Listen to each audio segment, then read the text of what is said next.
Hello my friends, তোমরা কেমন আছো? আশা করি তোমরা সবাই ভালো আছো। আমিও খুব ভালো আছি। তোমরা দেখতেই পাচ্ছ আমি আজকে ঘর ক্লিন করেছি। আজকে সানডে বলে আমার সব সময় এরকম কাজ চলতেই থাকে। দেখো আমি কি করি। টিভি মোছা হয়ে গেছে, এবার আমার হোম থিয়েটারটা মুছছি। হোম থিয়েটারটা মোছা হয়ে গেলে আমার যে ডলটা আছে তাকে একটু ঢং করলাম। ভীষণ প্রিয় আমার ডল, আমি ভীষণ ভালোবাসি। তারপর ডল মোছা আমার বিছানার খাটটা আমাকে একটু মুছতে হলো, কেন খাটও একটু নোংরা হয়েছে। কুশনটা দেখছি আবার ঠিক করে রাখতে গিয়ে কুশনের চেনটা আবার একটু খোলা ছিল, সেটাও আবার একটু ঠিক করলাম। ঠিক করে আবার খাটটা পেছন দিকটা একটু মুছিয়ে নিলাম।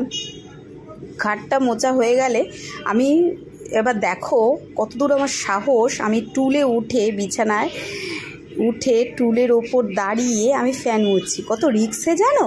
তারপরে ধরো নিচের মধ্যে একটু ধুলো পড়েছে, সেটা বিছানা চাদরটা আবার টান করে ঝেড়ে পেতে আবার ঝাড়া হচ্ছে, কারণ ধুলো একটু পড়েছে। আমি একটু বিছানা খুব টান পছন্দ করি, আমার বিছানায় একটুই কিছু চাদর উঠলাবে না।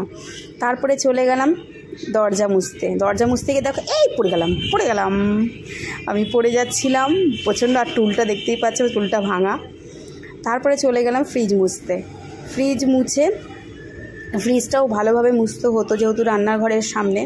তারপরে চলে গেলাম রান্নাঘরের ওয়ার্ডরোবগুলো মুছতে। ওয়ার্ডরোবগুলো আমি ডেলি মুছি, তাই একটু শুকনো ন্যাকড়া দিয়ে একটু মুছলাম।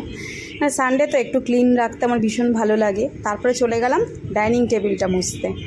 ডাইনিং টেবিলের নিচটা মুছলাম, যতটুকু পারি একটু ক্লিন রাখার চেষ্টা করি। চলো তোমরাও কি আমার